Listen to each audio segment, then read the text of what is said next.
mirë se u rikthyeet në Jashtë Vendit. Kastin ton sot e kemi zhvendosur në një ambient krejt tjetër, në ambientin e oborrit të shtëpisë së Anës. Sot punon, jeton dhe ke hapur biznesin tënd këtu. Ka qenë fare e vështirë për të shkëputur për shkak të Vendimin tënd për t'u larguar nga Shqipëria, për të ardhur drejt Gjermanisë. Si e zgjodhe Gjermaninë dhe pse pikërisht në atë moment? Unë nuk i mendoj gjërat. Unë thjesht i bëj dhe kaq. Kështu që kur janë Gjermani pasi s'kishte fes. Cili ishte impresioni yt i parë? Ma e mend shoku i parë. Gatimet shqiptare, cilat janë ato që të mungojnë më së shumti? Gjitha gatimet e mamit dhe të gjyshës. Dhe këtu jemi për të ndarë rrugëtimet tona, të cilat në fakt na bashkojnë. Ne jemi larg Shqipërisë, por gjithmonë afër me mendje dhe zemër. Po jo. Tjetër. Përshëndetje dhe mirë se u rikthyeet në Jashtë Vendit podcast. Podcastin ton sot e kemi zhvendosur në një ambient krejt tjetër, siç mund të duket, në ambientin e oborrit të shtëpisë së Anës. Dhe sot do flasim besoj për gjëra të bukura, jo vetëm për vështirësitë që kemi hasur gjatë rrugëtimit jashtë vendit, apo jo? Ne të dy flasim gjithmonë për gjëra të bukura, kështu që nuk e vën diskutim që edhe kësaj radhe.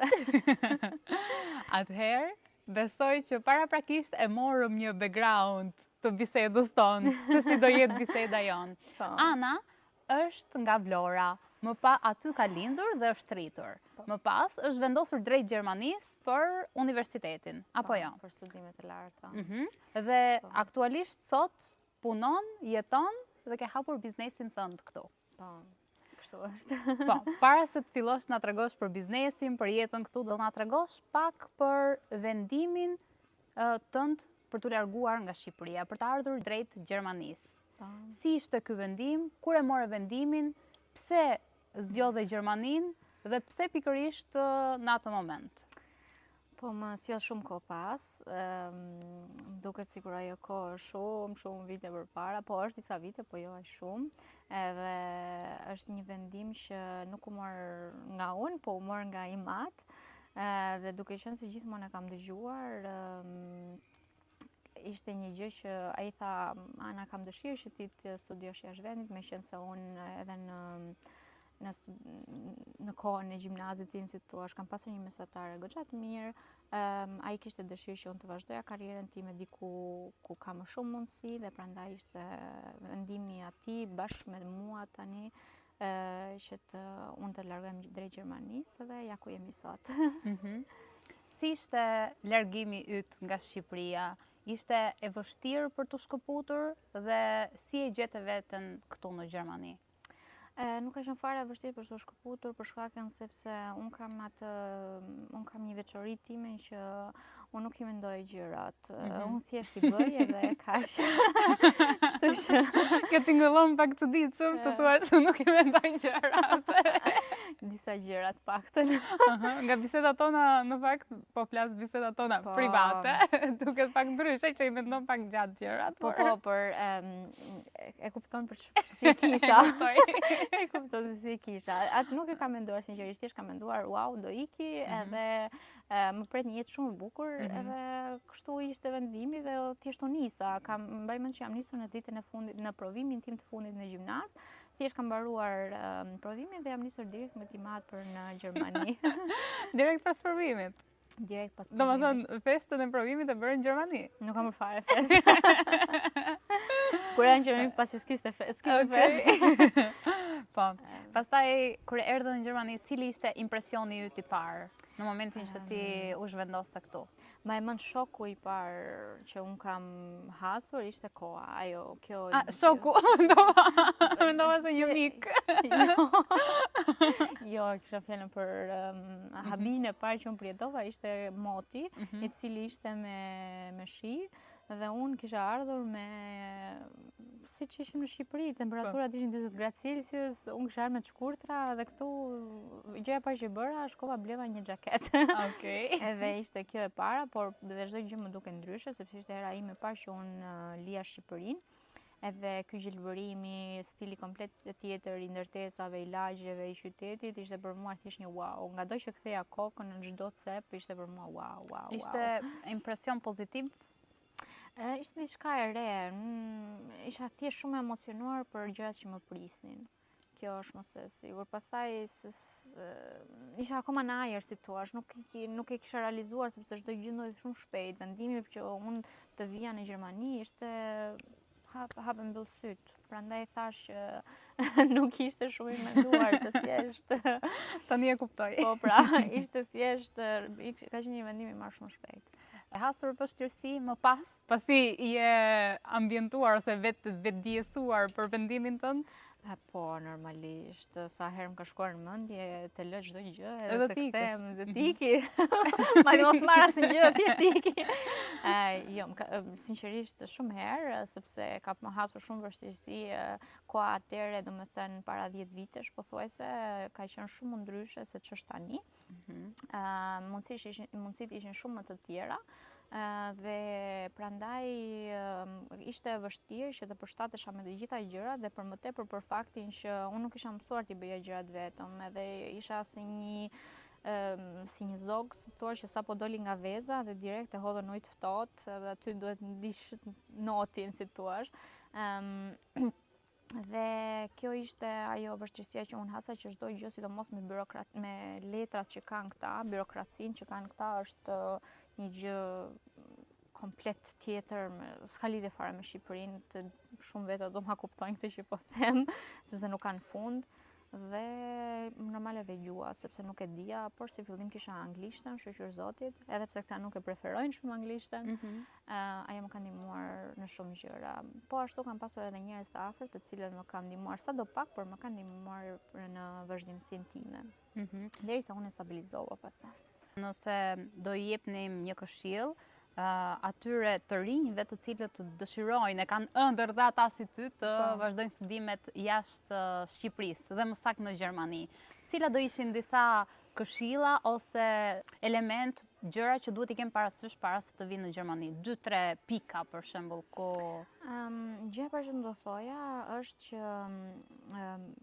me sa di unë tani, ka shumë veta që unë njoh të cilët kanë studiuar atje në vendin e tyre, në Shqipëri domethënë, dhe kanë ardhur dhe punojnë këtu sot e kësaj dite dhe kanë të njëjtin pozicion siç kam unë për shembull. Dhe për këtë arsye do thosha mos e bëni fare shkollën këtu, sepse është thjesht një vështirësi që një peshë që ti ja shton vendet tënde dhe nuk është e domosdoshme, përderisa shanset, mundësitë janë të tilla që ti të studiosh në gjuhën tënde, në vendin tënd, çdo gjë ta bësh me më rahatlëk, si thua, pse ta sfidosh, ta mundosh veten tënde. Okej, nëse do të marrësh një sfidë, bëje, ama mendohu shumë mirë, sepse shkolla këtu nuk është as pak e njëjtë me shkollën atje. Dhe tek këtu gjithmonë do hasësh njerëz që nuk të shikojnë dhe nuk mund të shikojnë si gjerman. Dhe për këtë arsye normale do të këshilloja shumë ta mendonin shumë më mirë para se ta hidhin atë hap, sepse nuk është e lehtë. Për ty personalisht, pas përfundimit të studimeve, ishte e vështirë të gjeje një vend pune në profesionin tënd? Për mua personalisht jo. Kjo mendoj se ka të bëjë shumë me tipin e personit vet. Unë jam shumë person i cili, si thua, i fus hundët kudo. Në atë kuptimin e mirë të fjalës, që do të thotë që unë edhe gjatë studimeve të mia nuk kam, domethënë deri diku e lejova veten time që të bëja punë të rëndomta, le të themi, sa për të fituar lekun. Dikur unë kushtova rëndësi shumë faktit që unë dua të mësoj diçka me të vërtetë, sepse mendoj se të gjithë e dinë që ti në shkollë mëson vetëm 20% të gjërave që ti i bën në punën tënde. Puna të mëson shumë më shumë se sa të mëson në universiteti, le të themi. Dhe unë pata fatin që u pranova në një firmë shumë të mirë, të cilët më mësuan me shumë përkushtim dhe më dhanë atë eksperiencën për cilën unë kisha nevojë. Normale, eksperienca ime është akoma e pakt, si thua, por unë jam në rritje, jam në zhvillim dhe këtë jam duke bërë shumë mirë në firmën që unë jam sot.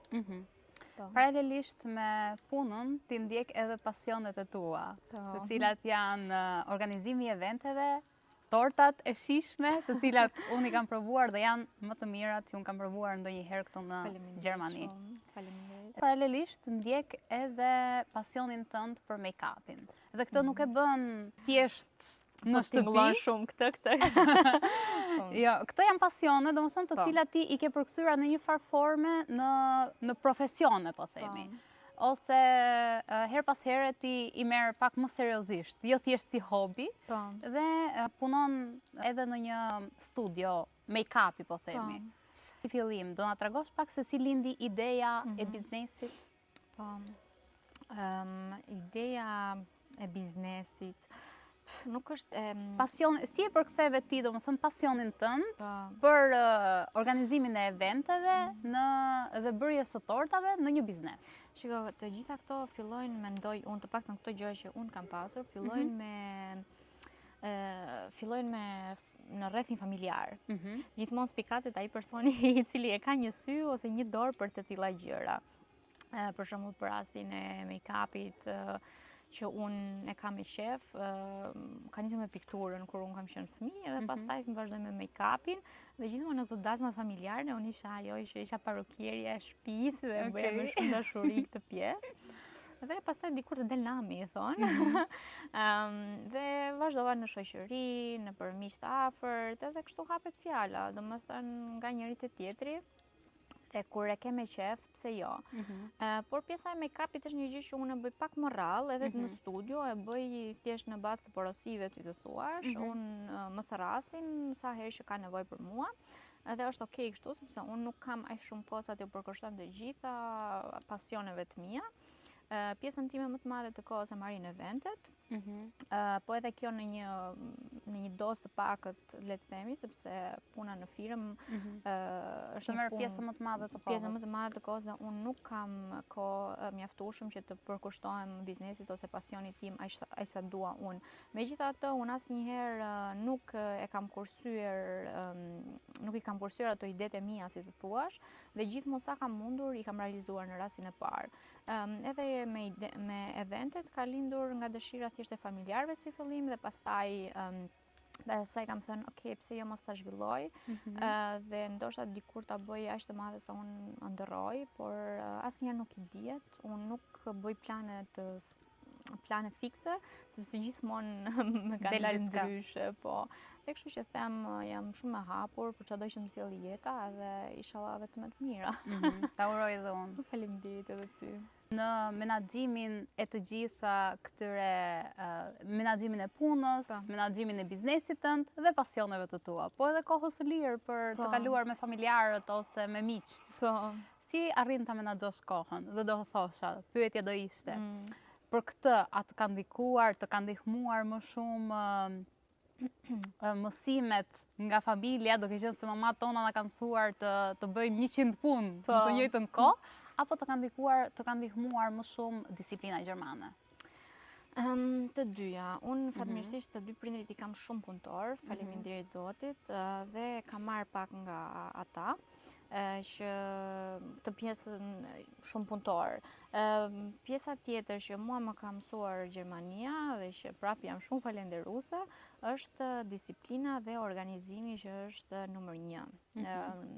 Për aq kohë sa ti je organizuar, ty të del dhe i disiplinuar, sepse nëse organizon duhet dhe ta ndjekësh atë plan që ti ke bërë, le të themi.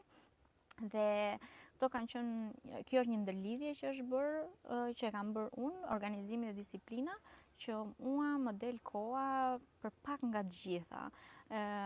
Pjesa që mua më vret ose më lëndon pak më shumë është thjesht që unë do doja shumë t'i kushtoja rëndësi familjarëve të mi ose t'i jepja më shumë kohë, por fatkeqësisht duhet të lësh termine dhe me ta. I adhuroj orët e vona kur flasim në kamerë me familjarët e mi, por prapë thjesht ngelet në kamerë fatkeqësisht edhe aq sa mundem. Ata më kuptojnë, kjo është e rëndësishme dhe për këtë jam falenderuese sa nuk kam fjalë. Nëse do flisnim pak për biznesin, si është të ndërtosh një biznes në Gjermani? A është e vështirë? A është e lehtë? Ku ke hasur më shumë vështirësi dhe ku më shumë lehtësi? Mendoj që sot tek kësaj dite nuk është asnjë gjë e lehtë. Domethënë edhe gjërat që duken shumë të lehta nuk janë të lehta. Dhe këtë nuk e them për shumë arsye, sepse unë jam në hapat e parë të biznesit tim, por nuk është e lehtë sepse duke filluar që nga koha, duke filluar që nga përkushtimi, duke filluar nga mundësitë që janë sot. Në qoftë se dikur, domethënë, me sa kam dëgjuar unë, përpara ka qenë vështirësia që ti nuk ishe se si ta reklamoje biznesin tënd apo se si të dilje në pa me biznesin tënd, ndërsa sot është fakti që ka shumë, Ka mbi ngarkesë. ka mbi ngarkesë dhe ti duhet të bësh Konkurrencë veçorinë. shumë e madhe, po. Po, duhet të bësh veçorinë dhe kjo është një gjë që nuk del nga hiçi, por me të vërtet ti duhesh të mendohesh dhe të mendohesh shumë me çfarë mund të godas unë, si të them, çfarë mund të bëj ndryshe që unë biznesin tim ta bëj të eci përpara. Sepse normale kur ka shumë, e vë edhe këtë edhe në veten time, kur ka shumë zgjedhje, atëherë ti do zgjedhësh më të mirën dhe për këtë e kuptoj shumë mirë çdo zgjedhje. Prandaj edhe unë përpiqem të jap maksimumin tim në atë që bëj. Dhe për pjesën e vështirësisë e mendoj më pak, sepse them që përderisa unë e dua këtë gjë me zemër, atëherë unë do t'i bëj ballë çdo gjëje që më del përpara dhe do t'ja dal. Me gjithë këtë ndërveprim profesional dhe profesional, po themi në fakt, që ti ke këtu, a ndihesh e përmbushur dhe nga ana sociale? Unë kam shumë shoqëri. Të ka ndihmuar, domethënë, ana profesionale që të ndërtosh edhe një background ose të ndërtosh një rrjet të gjerë social, shoqëri? Po, absolutisht. Po, unë jam një person shumë i hapur dhe gjithmonë kur unë njoh dikë që me të vërtet e shoh që është një person që mund të ofroj diçka, në atë kuptimin që është një person i sinqert, është një person që ka qef të bashkëpunoj, është një person shumë i lidhur, i hapur, atëherë unë i shfrytëzoj këtë raste si gjithë të tjerët Për mirë. Për të mësuar dhe për të marrë diçka prej tyre. Është një marrëdhënie jep dhe marr. Si në bosin, si në rastin e biznesit, ashtu edhe thjesht kur ti ke nevojë për dikë. Varet në çfarë konteksti, situate. Varet në çfarë qefi je ti, për shembull, dhe atëherë zgjidh personin me të cilën do. Je mërzitur, ke nevojë për dikë që është më i qetë, ka nevojë të dëgjojë, je i gëzuar, ke nevojë dikë më allegro, në këtë kontekst e kisha. Po, dhe kështu që po, më ka ndihmuar absolutisht shumë dhe unë sot e kësaj dite njoh shumë njerëz të cilët mjafton një herë t'i bie telefoni dhe janë aty për mua dhe për këtë jam gjithmonë falendëruese. Po ashtu edhe në anën tjetër, kur dikush ka nevojë për mua. Duke qenë se ke një rreth, po thua që ke një rreth goxha të mirë social. Po. A ndihesh e mirë integruar në Gjermani? Deri diku po, por asnjëherë njeriu nuk ngopet, si të thuash, do doja të bëj më shumë. Të bësh më shumë shoqëri apo të njoh më shumë njerëz, sepse në çdo njeri mëson diçka dhe sado për shembull i keq le të themi ti e dikush, ti mëson diçka prej tij. Dhe kjo gjë mua më pëlqen shumë. Domethënë nga çdo kush të mësoj diçka, nga çdo situatë të mësoj diçka dhe sa më shumë të përjetoj, aq më shumë unë marr prej asaj gjëje dhe aq më shumë përmirësohem unë, le të themi. Wow. Me këtë që ke thënë, dukesh sikur je një motivuese. Si motivueset në rrjetet sociale. Thjesht më doli nga zemra, sepse vërtet e përjetoj, po thuaj si çdo ditë, kështu që Por tingëllon si e tillë. Po. Çfarë të ka ndihmuar ty në integrimin ose më saktë të ndjerurit e integruar në jetën sociale dhe profesionale këtu? Dhe çfarë këshille do t'i jepje të rinjve ose atyre që janë të ardhur, të sapo ardhur në Gjermani? Çfarë do i ndihmonte ata të ndiheshin të integruar ose sadopak të bëheshin pjesë e shoqërisë? Unë do thosha që mua personalisht më ka ndihmuar shumë puna, por edhe siç thash pak më parë, jam një person që shumë i hapur dhe futem kudo, aty ku kam interes. Dhe unë do thoja që çdo kujt do t'i thoja që mos e vrisni mendjen, thjesht guxoni, flisni sa më shumë, shkoni në sa aktivitete të mundeni, le të jetë edhe sadopak budallëk. Siç thash, në çdo situatë ti mëson diçka, ti merr diçka Dhe ndonjëherë atëherë kur nuk e pret, ty të vinë gjëra shumë të bukura, si në rastin e socializimit edhe në rastin e integrimit. E para dhe e dyta, që guxoni të pyesni të gjithë ata që njihni ose dhe ata që nuk njihni, pyesni që nuk ka asnjë lloj gjëje, dhe nëse nuk ju kthejnë përgjigje, atëherë pyet tjetrin, vazhdo derisa ti ta gjesh atë rrethin tënd, si të thuash, ose të integrohesh sa më mirë aty ku ti jeton. Thjesht përpiqu që sado tani ti jesh i ardhur, shiko mos të humbasësh kohë, po të përfitosh nga çdo rast që ty të vjen përpara. Dhe gjithmonë me mendje të mirë, do thosha unë, gjithmonë në shpresa të mira. Asnjëherë mos e lini veten që të bini në atë vërbullën e vetmisë, edhe të dëshpërimit, sepse duhet gjithmonë të shikojmë se si të bëjmë përpara dhe jo t'ja humbasim vetes të shans. Gjithë secili e meriton të bëjë një jetë të mirë dhe të shfrytëzojë gjitha mundësitë e mira që na ka dhënë Zoti. Në u kthye në një podcast motivues. Po, pa dashje, po. Unë do të të pyesja për disa këshilla konkrete në fakt sa i përket gjuhës, se të gjithë fillojnë, okej, unë erdha këtu, po gjuha, si t'ja bëj me gjuhën? Me gjuhën. Që është sfida kryesore, mendoj për të gjithë, është... Po, çfarë të them, mund të them janë kurset e gjermanishtes, po nuk janë ato 100%, madje as 50% nuk janë ato, sepse ti gjuhën e vërtet e mëson në kontakt me njerëzit.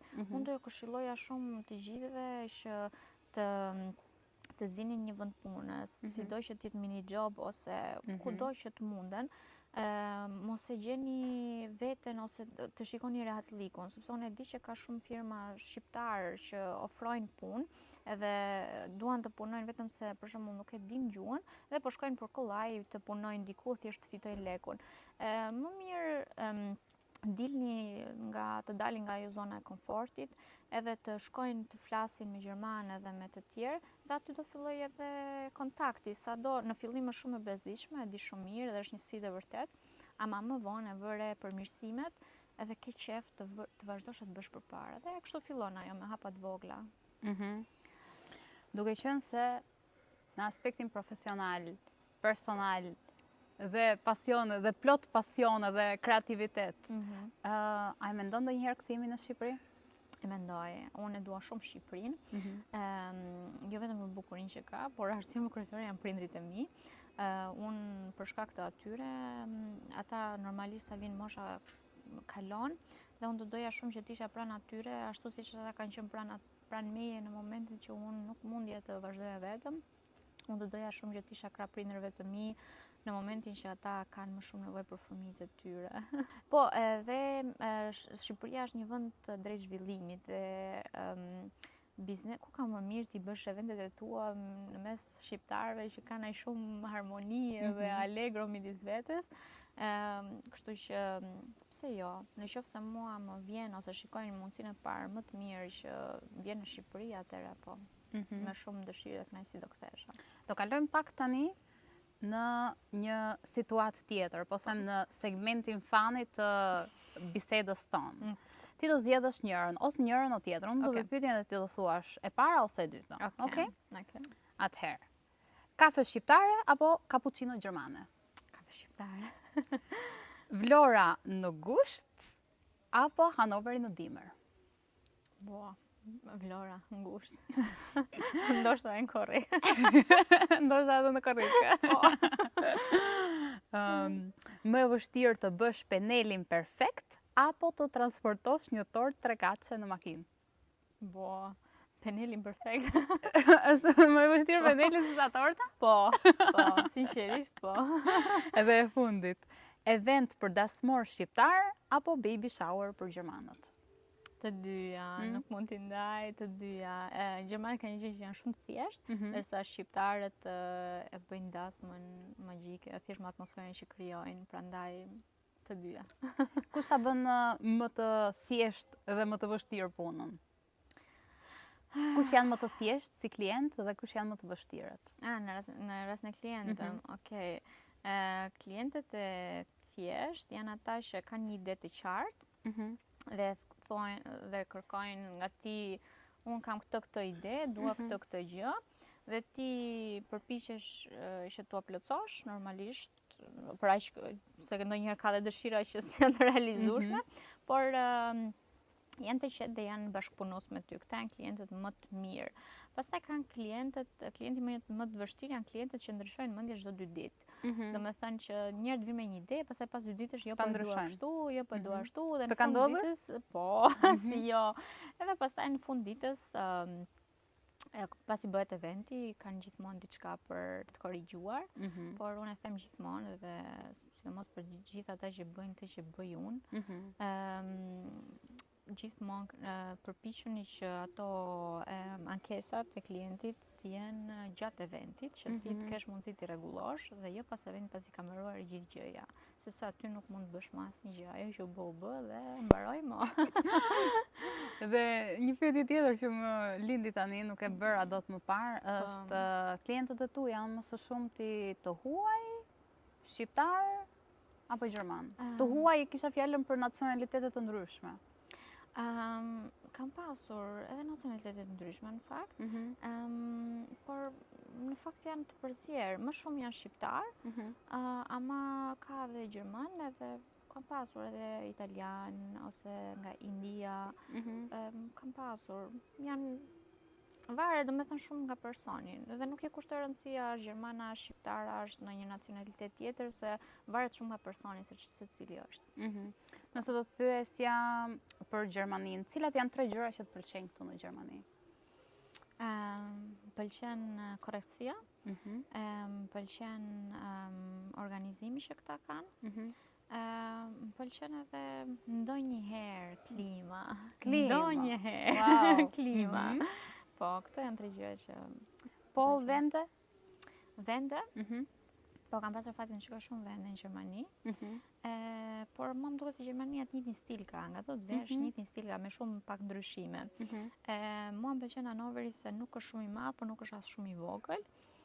Gjithashtu edhe mua. Po, por do veçoja për shembull Königsee. Është në jug të Gjermanisë, është dukur shumë i bukur. Më pëlqen Hanoveri. Prap, themi të Hanoveri. Edhe më pëlqen edhe, nuk ka një vend specifik, po më pëlqen përgjithsisht kjo natyra që ka, për shumë ka shumë liçene të bukura, ose ka shumë shumë cepe që janë shumë të veçanta dhe që me të vërtet duken sidomos ku bëhet ai qielli i bukur njëherë bëhen vërtet si panorama dhe thjesht them wow, shumë bukur. Po, ke qenë se ke goxha vite këtu në Gjermani. A mund të më thuash, mund të më cilësosh 2 ose 3 gatime të preferuara gjermane apo nuk bëhet fjalë? Nuk më pëlqen ushqimi gjerman, dhe jam munduar shumë herë, po fatkeqësisht nuk më pëlqen. Çfarë më pëlqen më që ndonjëherë konsumoj është gulash, rinda gulash me kartofël pyre. Kjo është një që ndonjëherë kur s'kam shkëlqyer tuaj e marr konsiderat. Po pjesa tjetër pastaj çajn këto rrotkol e gjitha më radhë, e grynkoll sidomos, nuk e di domethënë, nuk kam fjalë. Kështu që po nga gatimet shqiptare, cilat janë ato që të mungojnë më së shumti? Gjitha gatimet e mamit edhe të gjyshës janë ato. Mund të na përmendesh 2 ose 3? Të na rikthjellësh në vëmendje?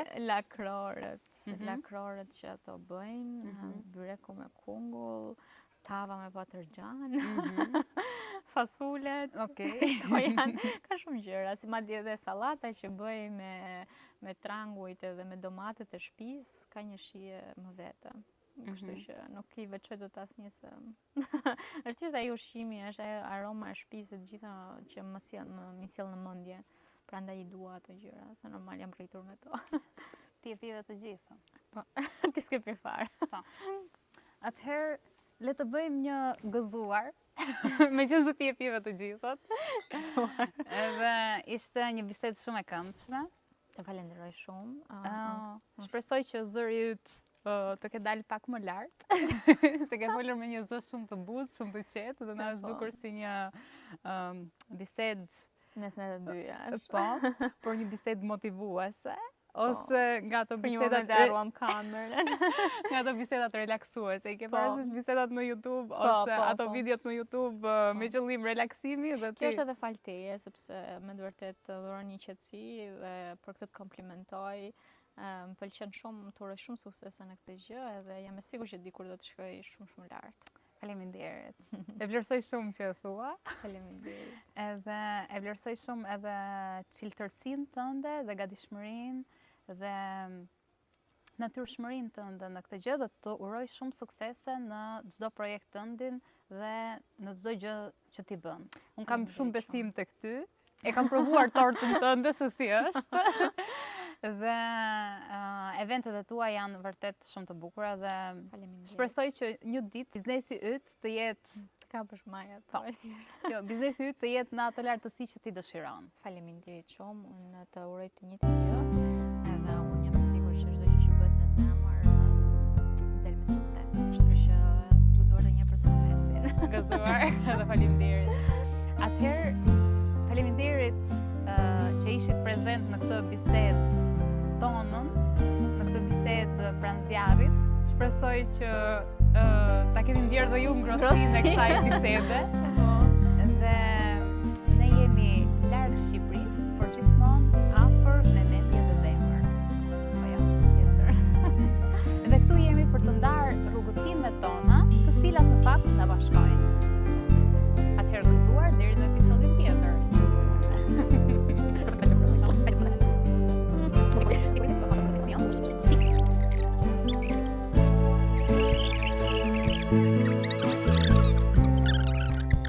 Shëndetje dhe mirë se u rikthyet në Jashtë Vendit Podcast. Sot jemi në një ambient krejt tjetër, siç mund të duket, jemi pranë zjarrit. Këtë na ka mundsuar Ana, na ka ftuar